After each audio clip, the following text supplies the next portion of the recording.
Buenas tardes a todos, bienvenidos, muchas gracias. Es la segunda conferencia del ciclo dedicado al anuario brigantino, que se hace alrededor de lo que es y lo que significa el anuario brigantino. En la primera, bueno, ya sabéis muchos de vosotros por qué yo no pude estar. Muchas gracias a todos en nombre de mi familia y mío por vuestro cariño en recuerdo de mi padre. Bien. La segunda conferencia se titula Noticias y documentos acerca de la evolución de la historia de la enseñanza en Betanzos entre el antiguo régimen y el siglo XIX. Nuestro conferenciante es José Manuel Domínguez García, que con el paso del tiempo, con sus libros y con sus trabajos de investigación, se ha convertido por derecho propio en nuestro historiador de la educación por excelencia en Betanzos. Él es doctor en Ciencias de la Educación por la UNED, maestro de primaria en el Colegio Público Integrado de Bergondo, y sobre el tema de Historia de la Educación tiene publicado el libro Cátedras de Gramática y Educación en Galicia durante los siglos XVI y XVII.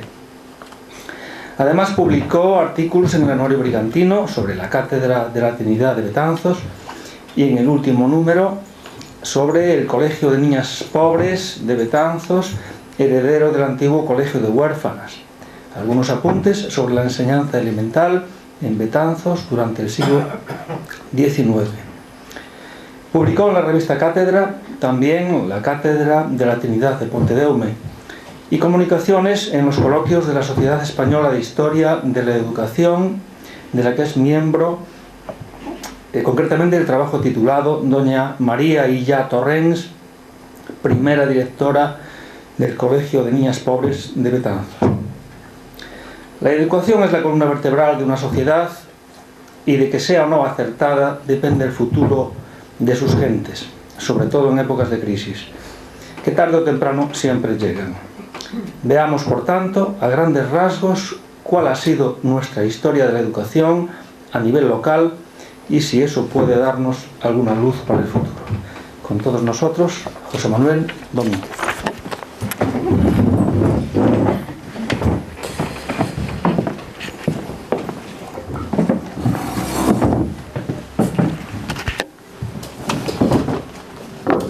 Bueno, muchas gracias por la presentación. La verdad es que cambié un poco el título de la conferencia, que como ustedes pueden ver se titula Antiguas escuelas en Betanzos y la evolución de la enseñanza en Betanzos desde el siglo XVI al XIX. Es un largo periodo del que quiero hablarles, con escuelas muy diferentes, preceptores, estudios, escuelas, colegios, institutos municipales, institutos privados, con instituciones muy diferentes. Y en la conferencia voy a hablar de dos grandes periodos, que uno es el antiguo régimen, y luego me detendré en el siglo XIX, y en el principios del siglo XX luego me detendré en el siglo XIX y pararé con la aparición de las escuelas García Hermanos, de los hermanos García Naveira, quedando pues todavía el siglo XX, la Segunda República, el periodo actual. Bien, y vamos a empezar. Si es que esto funciona. Ya empiezan las cosas. Bien. El largo periodo del antiguo régimen, que como saben pues es desde los Reyes Católicos hasta la Revolución Francesa, pues vamos a ver, Betanzos ocupa un lugar destacado, es una ciudad importante dentro del Reino de Galicia. Y la mayoría de la población es una población, hay ciudades, efectivamente, Betanzos es una ciudad importante, pero es una ciudad pequeña, igual que todas las ciudades gallegas. La mayoría de la población es una población rural y es una población analfabeta. Además es una sociedad estamental, dividida en estamentos, en que están los nobles dedicados al gobierno y dedicados a la guerra. Están el clero dedicado a rezar y está el pueblo dedicado al trabajo en el campo o en los gremios, en las ciudades. Y esos estamentos son muy cerrados, es muy difícil pasar de un estamento a otro. En el antiguo régimen, en Betanzos y en el resto de España también, hay, bueno, al hablar de la educación, voy a hablar de los maestros de Avezar, en Betanzos, de los estudios en los conventos de Santo Domingo y San Francisco, de la cátedra de la gramática o de latinidad de Betanzos, y también de un aspecto de la enseñanza femenina que eran los colegios de huérfanas. Bien, ¿qué eran los maestros de Avezar? Como dije, la mayoría de la población era analfabeta, pero evidentemente había necesidades de enseñar, había necesidades de aprender, y una de ellas eran quienes sentaban las primeras letras, se llamaban maestros de Avezar. Es decir, en los libros de actas de los ayuntamientos de esta época, de esta antigua época del siglo XVI, XVII, aparecen unos contratos entre un agente, entre un maestro y el ayuntamiento, o aparecen contratos entre un maestro y alguien particular para enseñar a avezar, a leer y a escribir. Hay quien ve que en esta palabra de avezar pues una etimología de la enseñanza del ABC, aunque eso no está muy claro. Hay un libro antiguo de 1925 de Pablo Pérez Constanti, Notas Viejas Galicianas, y tiene una larga enumeración de maestros de avezar en Galicia, y entre ellos aparece este Juan Domínguez de Busto, 1632, en Betanzos. Juan Domínguez de Busto era de Santiago y vino a Betanzos, lo contrató el ayuntamiento por 6.000 maravedís al año durante 6 años, pagaderos en trimestres al año, para enseñar a leer por un real y medio a leer y a escribir, y por 2 reales a leer y a escribir y contar.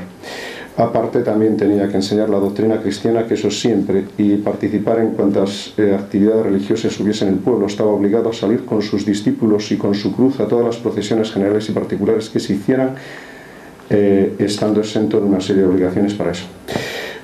Esto también se recoge en el archivo del Reino de Galicia, bueno, en un legajo del archivo del Reino de Galicia, porque entabla pleitos con otros posibles maestros que había en aquella época en Betanzos. Bien, este es uno de los aspectos. Voy a ir diciendo datos así del antiguo régimen de la enseñanza elemental. Otros que enseñaban a leer eran los notarios, los escribanos.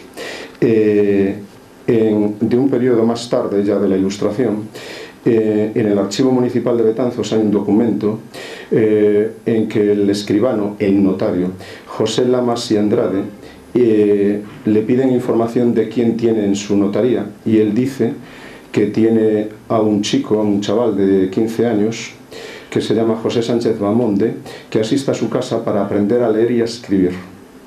Y aparte dice que es inepto para el ejercicio de las armas. Aparte está el hijo del notario, que se llama Diego Lamas de Andrade, de 21 años, su oficial de pluma, del cual dice que se formó en artes es filosofía, en la Universidad de Santiago, y que asiste a la cátedra de moral del convento de Santo Domingo.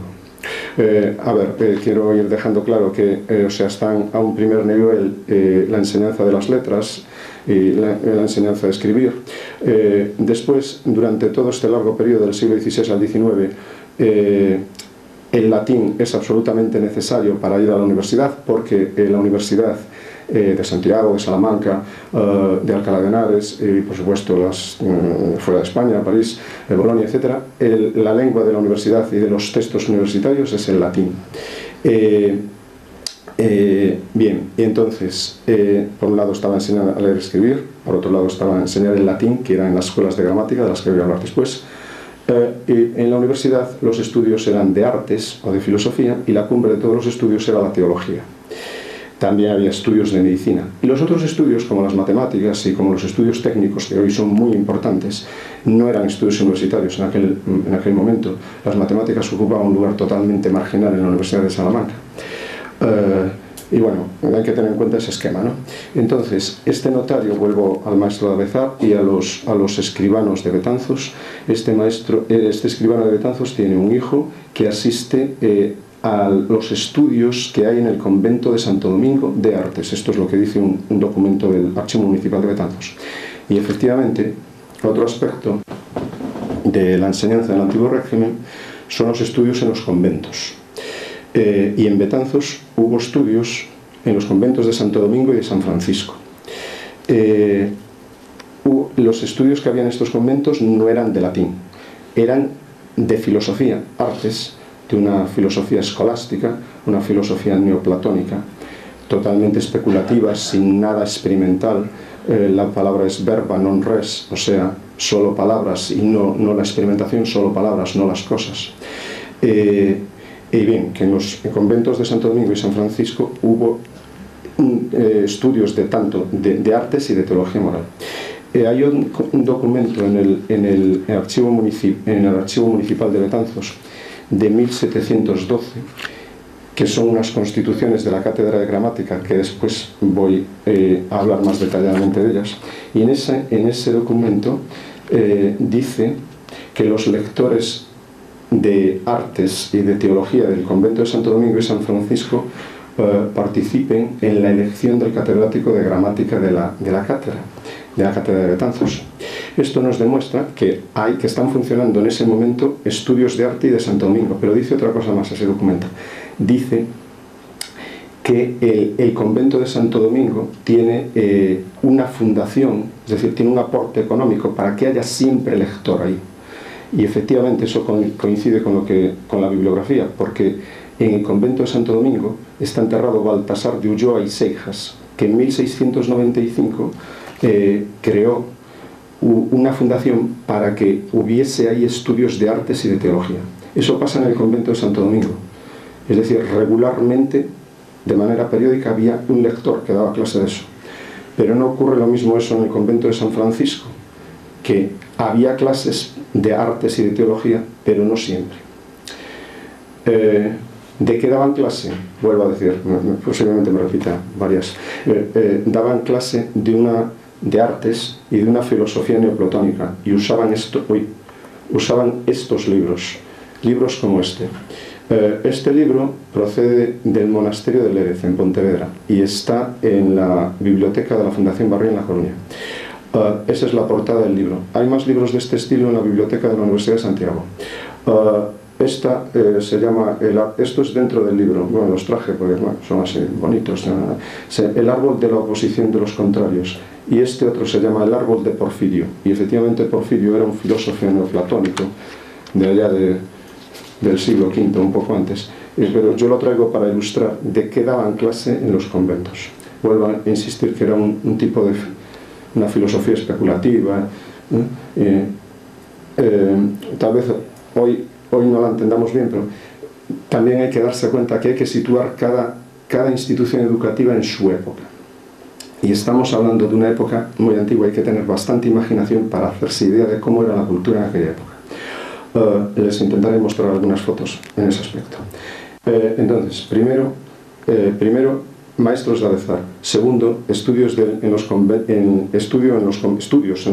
de Santo Domingo y San Francisco. Y luego una cosa muy importante que hubo en Betanzos, que también hubo en muchísimos municipios de La Coruña y de España, de Galicia y de España,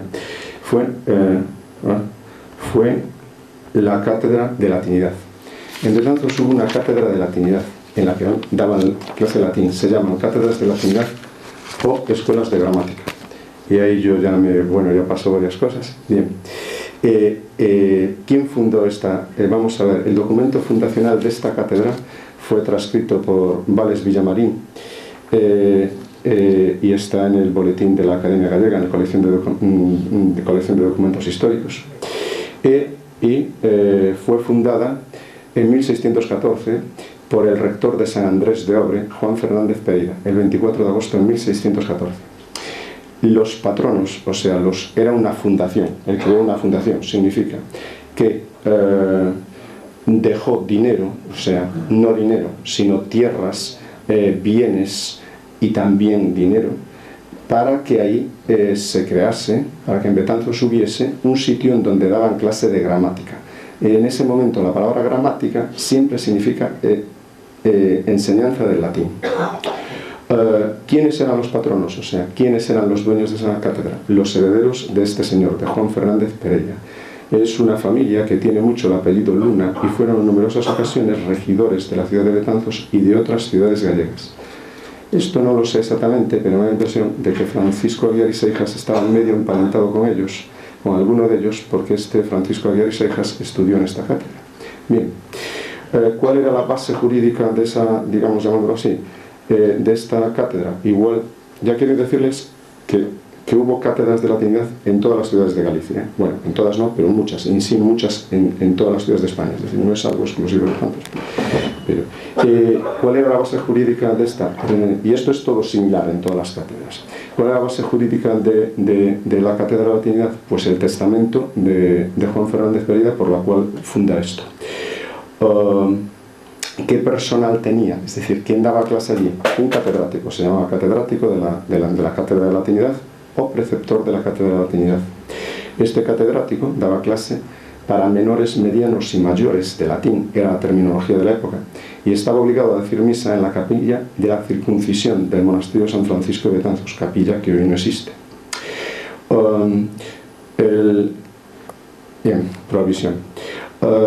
De manera similar, en todas estas cátedras, que vuelvo a decir que en todas las ciudades, muchas ciudades gallegas y muchas ciudades españolas funcionan muy parecidamente, el testamento lo que suele detallar más cuidadosamente es cómo tiene que proveerse la cátedra.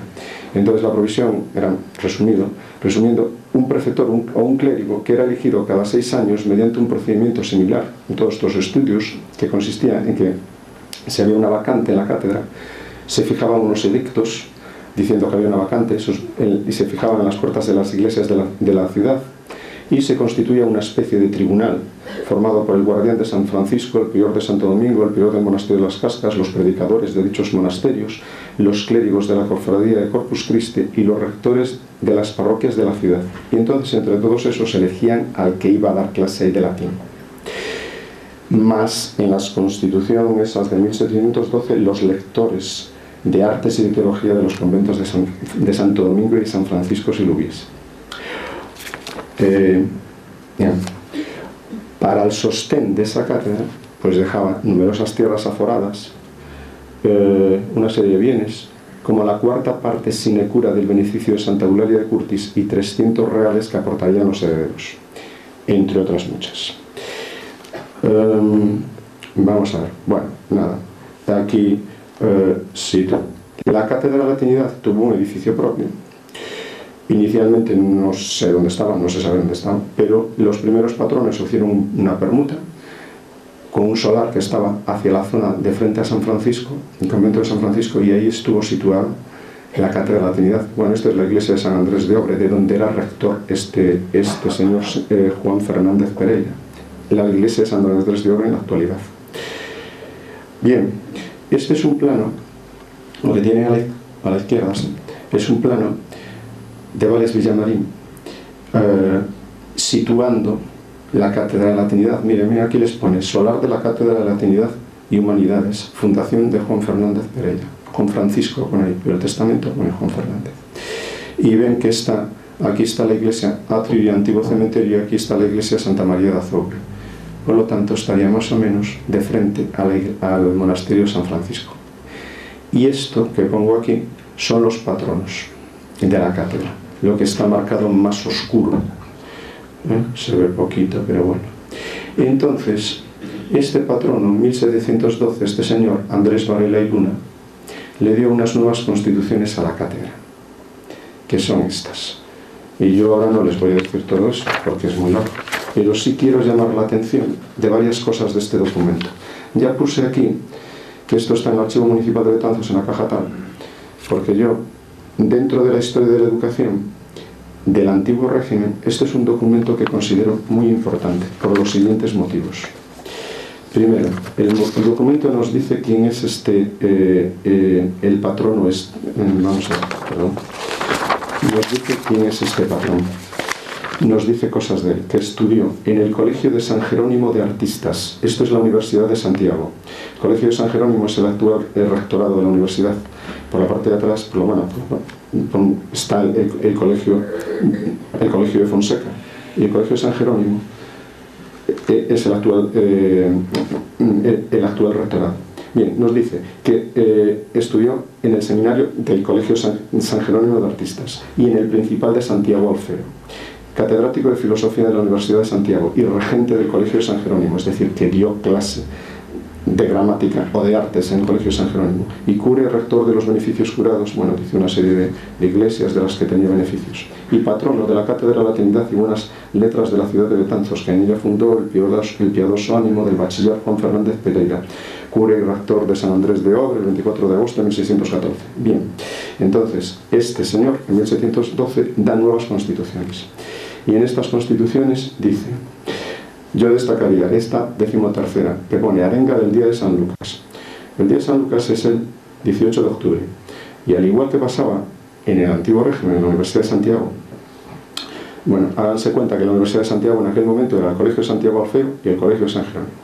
No eran otras cosas. El Colegio de Santiago Alfeo para teología y el Colegio de San Jerónimo inicialmente para gramáticos, y después, es decir, para latín, y después para artistas, cuando los jesuitas construyeron en Santiago su colegio, que ya cogieron la gramática. Bien, entonces, el día de San Lucas hacían el catedrático, le dice, en las constituciones le dicen que al catedrático tiene que hacer una arenga en latín, de la siguiente manera, dice: el catedrático tiene la obligación de instruir durante el tiempo de la vacante del verano, durante el tiempo de las vacaciones del verano, a un niño de los más despejados de su estudio, para que el día de San Lucas, que es el 18 de octubre, a las 10 de la mañana haga una arenga latina, cuyo asunto sea un panegírico de la gramática que exalte e inflame los ánimos de los oyentes a aprenderla para conseguir otras ciencias, haciendo en la arenga piadosa memoria del venerable fundador, y que dicha arenga se diga en el púlpito de la iglesia de Santa María de Azogre. Ya también llamó la atención eso de que una arenga latina que inflame a los oyentes para aprender otras ciencias, porque el latín se consideraba la llave para aprender otras ciencias, porque realmente era así, porque tenía que aprender latín, porque en la universidad se daba todo en latín. Bien, un punto importante. Bueno, todo lo que dice de esto es puntos para la elección del catedrático, es decir, siempre estas constituciones y siempre de lo que se preocupa en el testamento de las fundaciones de las cátedras de latinidad, tanto en Betanzos como en otros sitios, es de especificar cómo se tiene que elegir al catedrático. Pero aquí dice, en el punto 11, está lo que les dije antes: el voto de los lectores en conventos de San Francisco y Santo Domingo. Los lectores de Teología y Artes de los conventos de San Francisco y Santo Domingo participen en la elección del catedrático. Este punto de las constituciones nos informa de forma indirecta que en 1712 en los conventos de San Francisco y Santo Domingo había estudios de artes y de teología. En San Francisco los estudios eran temporales, en algunas épocas los había y en otras no, mientras que en Santo Domingo sí los había siempre, debido a la fundación, al aporte económico de la fundación de Baltasar de Ulloa y Seijas, que había hecho en 1695. Bien, vamos a ver. Otra cosa interesante es el punto 18º y 19º, la Constitución esa, porque hablan de una festividad que es la festividad de San Nicolás. Bueno, San Nicolás, ya saben, es el actual Papá Noel, pero de San Nicolás era el patrono de los estudiantes de gramática durante todo el antiguo régimen.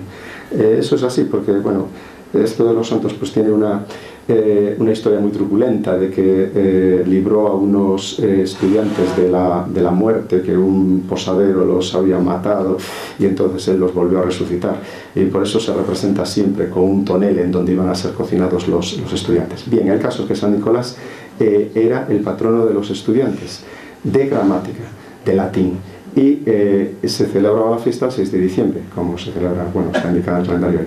Y los estudiantes hacían una fiesta consistente en que uno de ellos lo disfrazaban de obispillo, lo llamaban, y después formaban la corte del obispo.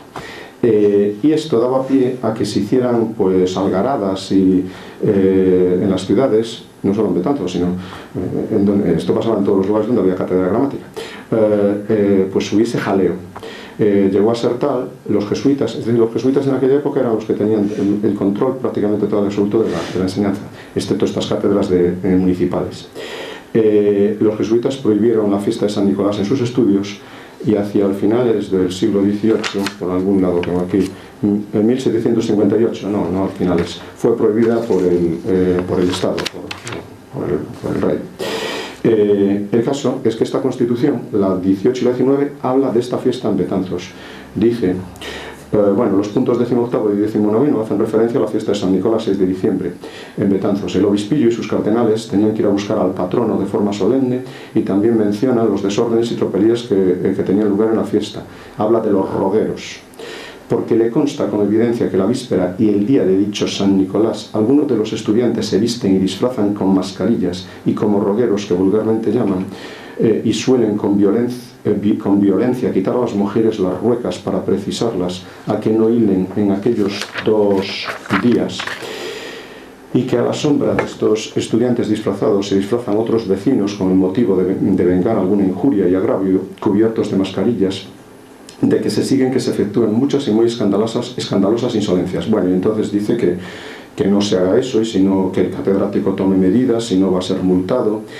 En fin, que está hablando de esta fiesta que ocurre en todas las cátedras de gramática, y una referencia a la Cátedra de Latinidad de Betanzos en estas constituciones a esta fiesta. Bien, otro punto que tal es, por ejemplo, el bedel. La cátedra tenía un bedel, y en la Universidad de Santiago y en otras cátedras el bedel tenía funciones evidentemente de abrir y de cerrar la cátedra, como puede ser aquí, llevar recados del ayuntamiento, de la justicia y el regimiento de la cátedra, etc. Pero también tenía otra función, que era multar al catedrático si se retrasaba. O sea que tenía una función inspectora del estudio. Eso también pasaba en la Universidad de Santiago. Y bien, bueno, en la duración del curso no había exactamente curso, porque los alumnos no había matrícula en este momento, y tardarán a verla, algo que entendemos como hoy como matrícula, pero sí dice que el catedrático tiene que dar clase desde el día de San Lucas hasta la víspera de Santiago. En algunas cátedras se prolongaba más, hasta el 14 de agosto. Bien. Esta es la portada de esas constituciones, que está en el Archivo Municipal de Betanzos. Bien, y vamos a ver. ¿Por qué eran importantes las cátedras de gramática? Pues porque ya se estudiaba latín. Y entonces, yo cuando me puse a estudiar estas cosas, siempre me preguntaba, a ver, ¿y por qué estudiaban latín si es que ya en la Edad Moderna, que es donde estamos, siglo XVI, XVII, el latín no lo hablaba nadie, y no lo hablaba nadie? Es decir, en la ciudad nadie hablaba latín. Los escribanos no levantaban actas en latín, levantaban actas en castellano o en gallego hasta el siglo XIV, ¿vale? Pero ¿por qué no se estudiaba castellano? No, estudiaban latín por ese motivo, porque el latín era la lengua de la Iglesia y porque el latín era la lengua de la universidad. Todas las obras de la universidad en esta época no están escritas en romance, están escritas en latín. Y entonces había unos sitios previos a ir a la universidad que eran las cátedras de gramática, como esta que hubo en Betanzos. En las universidades se llamaban los colegios menores, pero